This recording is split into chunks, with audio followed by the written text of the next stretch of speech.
നമസ്കാരം. Just study code ചാനലിലേക്കും Mahabharata പര്യടനത്തിലേക്കും സ്വാഗതം.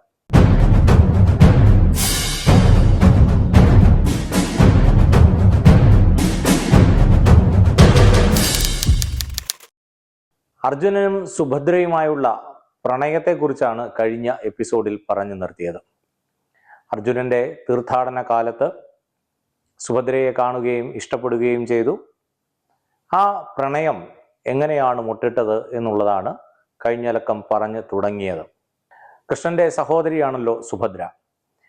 ഏതായാലും ബലരാമന്റെ ഇംഗിതപ്രകാരം അർജുനന് സുഭദ്രയുടെ വീടിനോട് അല്ലെങ്കിൽ സുഭദ്ര താമസിക്കുന്ന സ്ഥലത്തിനോട് ചേർന്ന സ്ഥലത്ത് തന്നെ ഒരു മുറിയൊക്കെ അനുവദിച്ചു ഈ സന്യാസിയെ ശുശ്രൂഷിക്കാനായി സുഭദ്രയെ ചുമതലപ്പെടുത്തുകയും ചെയ്തു. സുഭദ്രയാണെങ്കിൽ അർജുനന്റെ കഥകൾ ധാരാളം കേട്ടിട്ടുണ്ട്. അപ്പോൾ നാടെങ്ങും സഞ്ചരിച്ചു വന്ന ഈ സന്യാസിയോട് അർജുനനെ അറിയാമോ എന്ന് സുഭദ്ര ചോദിക്കുന്നുണ്ട്. തനിക്ക് അർജുനനെ നന്നായി അറിയാം എന്ന് പറയുകയും ചെയ്യുന്നുണ്ട്. പക്ഷേ ചില സമയത്ത് സുഭദ്രയുടെ ചോദ്യങ്ങൾക്ക് അർജുനനെ പറ്റി അത്ര നല്ല ഉത്തരമല്ല കൊടുക്കുന്നത്. അപ്പോൾ ഇവൾക്ക് ഈ സന്യാസിയോട് ഒരൽപ്പം ഈർഷ്യയും തോന്നുന്നുണ്ട്. പക്ഷേ കൃഷ്ണൻ അപ്പോൾ തന്നെ പറയുന്നു, ഇതാണ് സാക്ഷാൽ അർജുനൻ എന്ന് പറയുന്നു. അങ്ങനെ സുഭദ്രയ്ക്ക് ലജ്ജയും പ്രണയത്തിലുണ്ടാകുന്ന ഭീതിയും ഒക്കെ ഉണ്ടാവുകയും സുഭദ്ര അവിടുന്ന് ഓടിപ്പോവുകയും ചെയ്യുന്നു. ഇങ്ങനെ മനോഹരമായ ഒരു പ്രണയ കഥയായിട്ടാണ് അത് വികസിക്കുന്നത്. ഇവർ തമ്മിൽ അകലാനാകാത്ത വിധം അടുക്കുകയും ചെയ്യുന്നു. അപ്പോഴാണ് ദുര്യോധനന് വേണ്ടി സുഭദ്രയെ ബലരാമൻ ആലോചിക്കുന്നത്. അതുകൊണ്ടാണ് കൃഷ്ണൻ പറയുന്നത് സുഭദ്രയെ തട്ടിക്കൊണ്ടുപോകണം. അർജുനനോട് കൃഷ്ണൻ പറയുന്നു, നീ ബലാത്കാരമായി സുഭദ്രയെ അപഹരിച്ചു കൊണ്ടുപോവുക. കൊള്ളാം അല്ലേ? സ്വന്തം സഹോദരിയെ തട്ടിക്കൊണ്ടുപോകാൻ അർജുനന് ഉപദേശം നൽകുന്ന സഹോദരൻ. സുഭദ്ര എന്നത് ശരിക്കും രോഹിണിയുടെ മകളാണ്.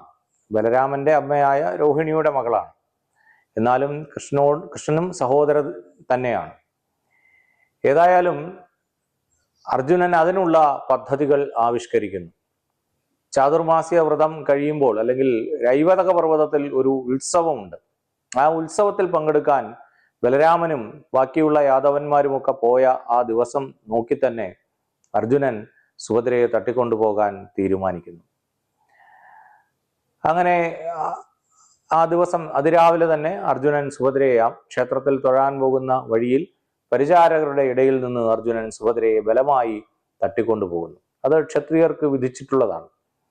ക്ഷാത്ര രീതിയിലുള്ള വിവാഹങ്ങളിൽ പെട്ടതുമാണ്. ഇത് പെട്ടെന്ന് തന്നെ ബലരാമന്റെയും കൂട്ടരുടെയും ചെവിയിലെത്തുന്നു. അവർ തിരിച്ച് വന്ന് ആക്രമിക്കാനുള്ള പദ്ധതി ഇടുന്നു.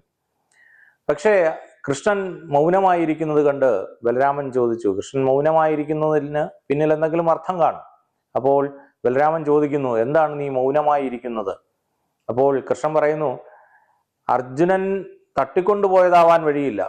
സുഭദ്ര സ്വന്തം ഇഷ്ടപ്രകാരം പോയതായിരിക്കാനാണ് സാധ്യത. കാരണം സുഭദ്രയുടെ പരിചാരകർ പറയുകയുണ്ടായി, സുഭദ്ര തനിയെയാണ് തേരിൽ കയറിയത്, സഹായമില്ലാതെ തനിയെയാണ് തേരിൽ കയറിയത്, മാത്രമല്ല സുഭദ്രയെ തന്നെയാണ് തേര് തെളിച്ചത് എന്നും പറയുകയുണ്ടായി. അപ്പോൾ നമ്മൾ എടുത്തു ചാടി ഒരു കാര്യം ചെയ്താൽ അത് ഹിതമാവില്ല എന്നാണ് എനിക്ക് തോന്നുന്നത് എന്ന് പറഞ്ഞു. ഇത് കേട്ട് ആക്രമിക്കാനായി നിന്ന വൃഷ്ണികൾ, യാദവർ എല്ലാവരും വാളൊക്കെ ഉറയിലിട്ട് സമാധാന ചിത്തരായി. ഇതാണ് കൃഷ്ണന്റെ ഒരു തന്ത്രം എന്ന് പറയുന്നത്. ബലരാമൻ ചാടിക്കേറി പ്രതികരിക്കുന്ന ആളാണ്. കൃഷ്ണൻ വളരെ തന്ത്രശാലിയാണ്. സാവധാനത്തിൽ ആലോചിച്ചുറപ്പിച്ച പ്രതികരണം മാത്രമേ കൃഷ്ണനിൽ നിന്നുണ്ടാവുകയുള്ളൂ.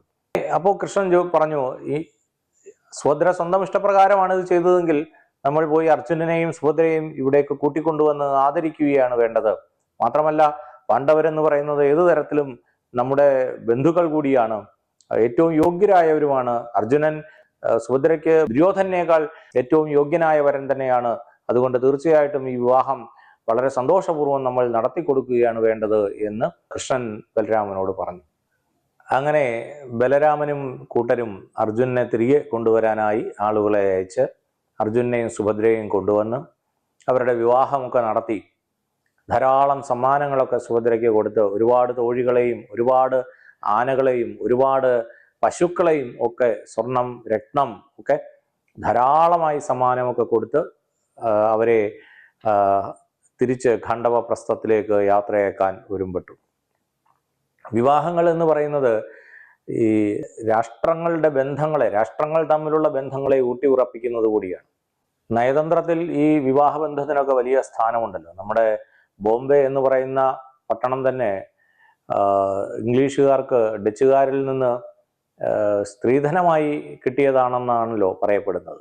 അപ്പോൾ ഈ നയതന്ത്ര ബന്ധങ്ങളിൽ പണ്ടത്തെ യൂറോപ്യൻ രാജ്യങ്ങളിലൊക്കെ നോക്കിയാൽ ഇത്തരം വിവാഹങ്ങൾ നയതന്ത്ര ബന്ധങ്ങളെ സ്വാധീനിച്ചിട്ടുണ്ട്. അതാവാം കൃഷ്ണൻ ദുര്യോധനേക്കാൾ ഉപരിയായി സുഭദ്രയ്ക്ക് അർജുനനെ തന്നെ തിരഞ്ഞെടുക്കുന്നത്. ഒരുപക്ഷെ ഭാവിയൊക്കെ അദ്ദേഹത്തിന് മുൻകൂട്ടി അറിയാമായിരുന്നിരിക്കണം. ഏതായാലും കൃഷ്ണന് താല്പര്യം ദുര്യോധനുമായി ഒരു ബന്ധമുണ്ടാകുന്നതിനേക്കാൾ അർജുനുമായി ബന്ധമുണ്ടാകുന്നതിലായിരിക്കും. അങ്ങനെ തിരികെ ഖണ്ഡവപ്രസ്ഥത്തിലേക്ക് അയക്കണം. പക്ഷേ അവിടെ ഒരു വെല്ലുവിളിയുണ്ട്. പാഞ്ചാലിയാണ് അർജുനന്റെ ആദ്യ ഭാര്യ. പാഞ്ചാലിയുടെ ഹിതം ഇല്ലെങ്കിൽ ഒരുപക്ഷെ സുഭദ്രയ്ക്ക് ആ കൊട്ടാരത്തിൽ, അന്തഃപുരത്തിൽ സുഗമമായി ജീവിതം മുന്നോട്ട് കൊണ്ടുപോകാൻ സാധിക്കുകയില്ല.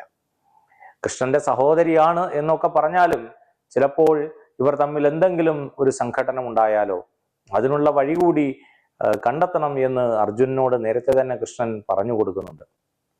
അതിനൊരു ഉപായം അവർ പ്രയോഗിച്ചു.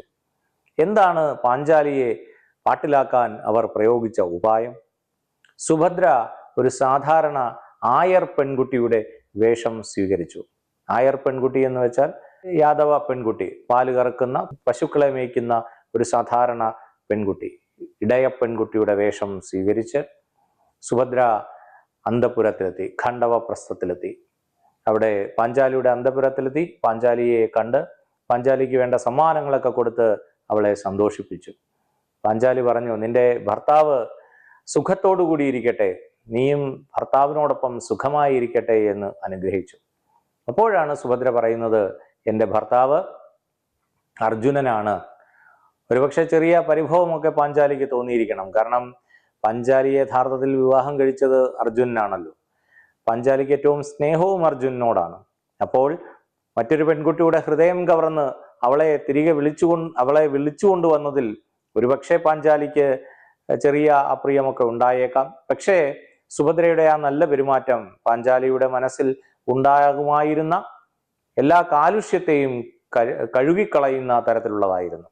അതുകൊണ്ട് തന്നെ പാഞ്ചാലി വളരെ സന്തോഷത്തോടു കൂടി അവരെ സ്വീകരിച്ചു. അങ്ങനെ തീർത്ഥയാത്ര പൂർത്തിയാക്കി വന്നപ്പോൾ പാണ്ഡവർ പതിവിലും അല്ലെങ്കിൽ മുൻപത്തേതിലും കുറെ കൂടി ശക്തരായി. ഇപ്പോൾ ബന്ധുബലം കൊണ്ടുകൂടി, അതായത് ബലരാമന്റെ സഹോദരി, കൃഷ്ണന്റെ സഹോദരി ആയ സുഭദ്ര അർജുനന്റെ ഭാര്യയായി കഴിഞ്ഞു. അങ്ങനെ യാദവർ പാണ്ഡവരുമായി കടുത്ത ബന്ധത്തിൽ ഉള്ളവരും ആയി തീർന്നു. അങ്ങനെ വീണ്ടും ആ യുദ്ധത്തിന്റെ ഇക്വേഷൻസിൽ പാണ്ഡവർ, അല്ലെങ്കിൽ ആ യുദ്ധത്തിന്റെ ആളുകളുടെ ശക്തിയും വലിപ്പവും, പടയുടെ ശക്തിയും വലിപ്പവും ഒക്കെ നിർണ്ണയിക്കുന്നതിൽ പാണ്ഡവർ വീണ്ടും ഒരു തട്ടുകൂടി മുകളിലേക്ക് കയറി. പിന്നീട് പാണ്ഡവ കുലത്തെ നിലനിർത്തുന്ന തന്നെ പ്രധാനപ്പെട്ട ഒരു കാര്യമായി മാറി ഈ അർജുനന്റെയും സുഭദ്രയുടെയും വിവാഹം. നമുക്കറിയാമല്ലോ, ഈ പാണ്ഡവ കുലം നിലനിർത്തിയത് പരീക്ഷിത്താണ്. പരീക്ഷിത്ത് ജനിക്കുന്നത് അർജുനൻ ഈ സുഭദ്രയുടെ മകനായ അഭിമന്യുവിന്റെ പുത്രനായിട്ടാണ് പരീക്ഷിത്ത് ജനിക്കുന്നത്. അഭിമന്യു വിരാട രാജാവിന്റെ മകളായ ഉത്തരയെ വിവാഹം കഴിച്ച് അതിൽ ഉണ്ടാകുന്ന സന്തതിയായിട്ടാണ് പരീക്ഷത്തിന്റെ ജനനം. അപ്പോൾ പാണ്ഡവകുലത്തിന്റെ തുടർച്ച ഈ യാദവ വിവാഹത്തിലൂടെയായിരുന്നു, യാദവരുമായിട്ടുള്ള ചേർച്ചയിലൂടെയായിരുന്നു. ഇവിടെ മനസ്സിലാക്കേണ്ട ഒരു കാര്യം, മഹാഭാരതത്തിന്റെ കാലമായപ്പോഴേക്കും ഉണ്ടായ വർണ്ണ സങ്കരം കാണാതെ പോകരുത്. രാജസൂയം നടക്കുന്ന സമയത്തൊക്കെ കൃഷ്ണനെ അപമാനിക്കുന്നുണ്ട്. യാദവനാണ്, കാലിച്ചെറുക്കനാണ്, യാദവനാണ് എന്ന് അപമാനിക്കുന്നുണ്ട്. അപ്പോൾ ഏത് നിലയ്ക്ക് നോക്കിയാലും ക്ഷത്രിയനുമായി ഒരു ബന്ധം യാദവർക്ക്, കാലിച്ചെറുക്കർക്ക്, അന്ന് കാലിയെ മേച്ച് നടക്കുന്നവർക്ക് ഉണ്ടാവുകയില്ല. അപ്പോൾ ഇവിടെ ഈ വിവാഹം നടന്നപ്പോൾ അതൊരു സാധാരണ സങ്കരമായി തന്നെ, അല്ലെങ്കിൽ അത് സ്വാഭാവികമായി തന്നെ മഹാഭാരതത്തിൽ അവതരിപ്പിക്കപ്പെടുന്നുണ്ട്. നേരത്തെ ഭീമൻ ഹിഡുംബിയെ വിവാഹം ചെയ്തപ്പോൾ അതും കുന്തി അനുവദിക്കുന്നുണ്ട്. അപ്പോഴേക്കും മഹാഭാരതത്തിന്റെ കാലമായപ്പോഴേക്കും ക്ഷത്രിയരും മറ്റുള്ള അല്ലെങ്കിൽ ആര്യന്മാരും മറ്റ് വിഭാഗക്കാരുമായിട്ടുള്ള സങ്കരം നടന്നു എന്ന് അനുമാനിക്കേണ്ടിയിരിക്കുന്നു. ഏതായാലും ഈ സുഭദ്രയ്ക്ക് ജനിച്ച അഭിമന്യുവിന്റെ കുട്ടിയിലൂടെയാണ് മഹാഭാരതത്തിന്റെ തുടർച്ച. ആ പരീക്ഷത്തിന്റെ മകനാണ് പിന്നീട് ജനമേജയൻ. ആ ജനമേജയന്റെ സർപ്പസത്രത്തിൽ വെച്ചാണ് മഹാഭാരതം പറയപ്പെടുന്നത്. ഇങ്ങനെ മഹാഭാരതത്തിൽ വലിയ ഒരു പ്രാധാന്യമുള്ള ഒരു കഥയാണ് സുഭദ്രയുടെയും അർജുനന്റെയും പ്രണയം.